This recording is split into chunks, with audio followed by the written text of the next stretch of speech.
बाबा महाकाल की नगरी उज्जैन में मासूम बच्ची से दरिंदगी और कई घंटों तक उसके अर्धवस्त्र मदद के लिए सड़कों पर घूमने के मामले में सुप्रीम कोर्ट के सीनियर एडवोकेट कांग्रेस राज्यसभा सांसद विवेक कृष्ण तन्खा ने घटना की निंदा करते हुए मासूम बच्ची के प्रति संवेदनाएं व्यक्त की है।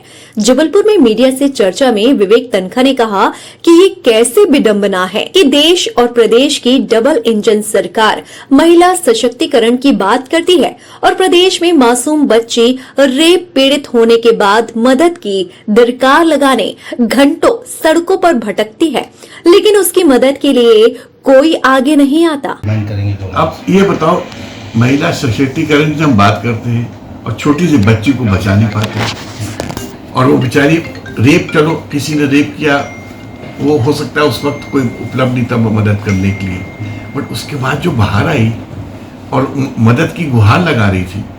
और उज्जैन जैसे शहर में महाकाल की नगरी है, आप कहते हो कि वहां पर लोग दर्शन करने आते हैं और पूरी रात पूजन करते हैं, वहां पर भी कोई उनको उस लड़की की मदद करने को तैयार नहीं था।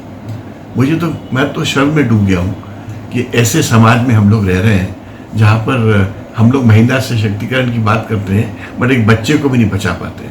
सर, इधर मध्य प्रदेश में जिस तरह से बीजेपी ने अपनी कैंडिडेट में 7 सांसदों 3 केंद्रीय मंत्रियों को चुनाव मैदान निकाला, क्या इससे आपको समझ में आता है? 2-3 चीजें समझ आती हैं जो सामान्य रूप से सबको समझ आ रही हैं।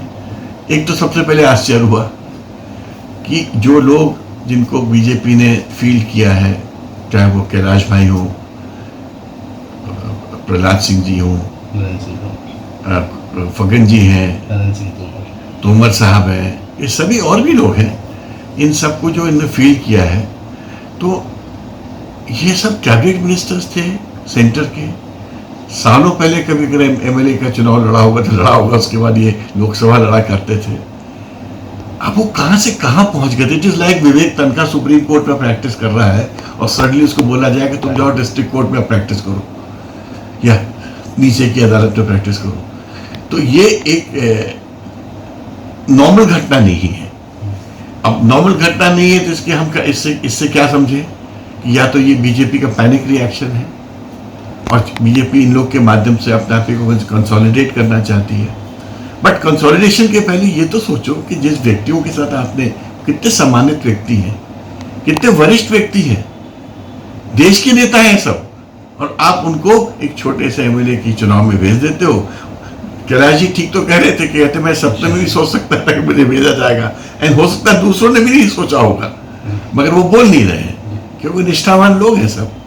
तो मेरा यही कहना है कि आपने जो इतने सीनियर लोगों के साथ जो उनको भेज के जो कार्य किया है, मैं तो उसको अन्याय मानूंगा उनके साथ। सर, इनके कैंडिडेचर से क्या कोई चैलेंज दिखता है कांग्रेस पार्टी को मध्य प्रदेश में? नहीं, अब तो मेरे को दूसरी चीज दिखने लगी है।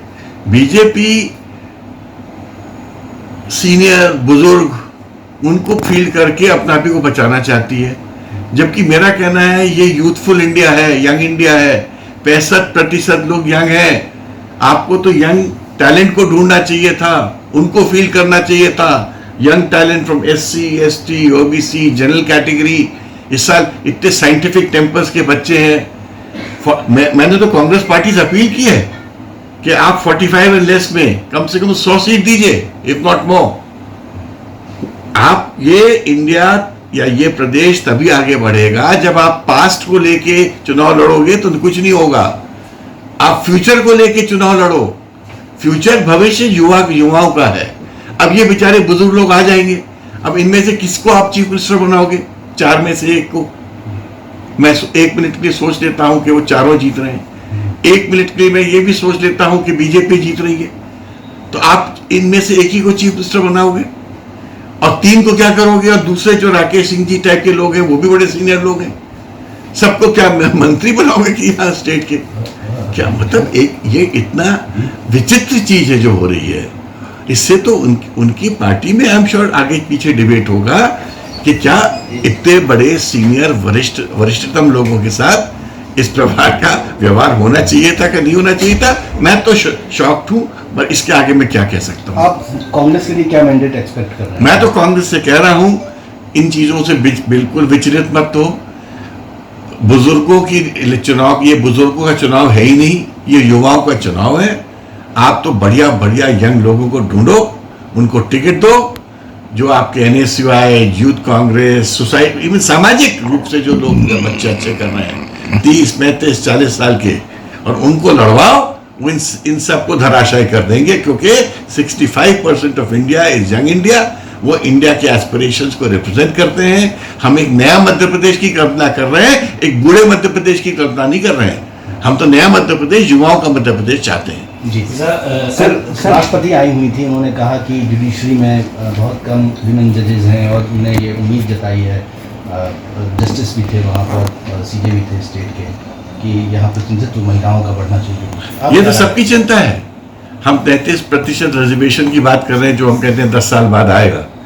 But forget the reservation, women reservation, women को तो वैसे भी आगे रहना चाहिए। 50% ऑफ पॉपुलेशन है, और राष्ट्रपति जी ठीक तो कह रही है, मगर समस्या ये है कि इन चीज़ों में टाइम लगता है।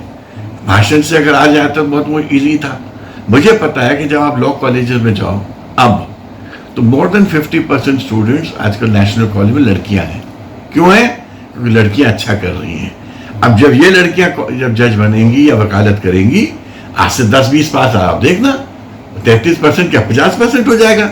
मगर समय लगता है इन चीज़ों में, खाली भाषण से नहीं होता है। सर, बीजेपी ने 2 लिस्टें जो जारी की हैं वो चौंकाने वाली हैं, और इसमें ना ही शिवराज सिंह का नाम आया है, ना ही किसी कैबिनेट मंत्री को अभी तक टिकट दी गई है। तो क्या लगता है कि शिवराज सिंह चुनाव लड़ेंगे, या उनके मंत्रिमंडल से भी कुछ कटौती? नहीं,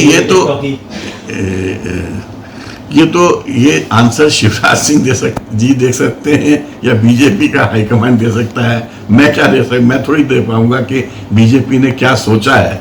बट ये बात आपकी ठीक है कि बीजेपी ने जो अभी सेकंड लिस्ट दी थी, वो चौंकाने वाली लिस्ट थी।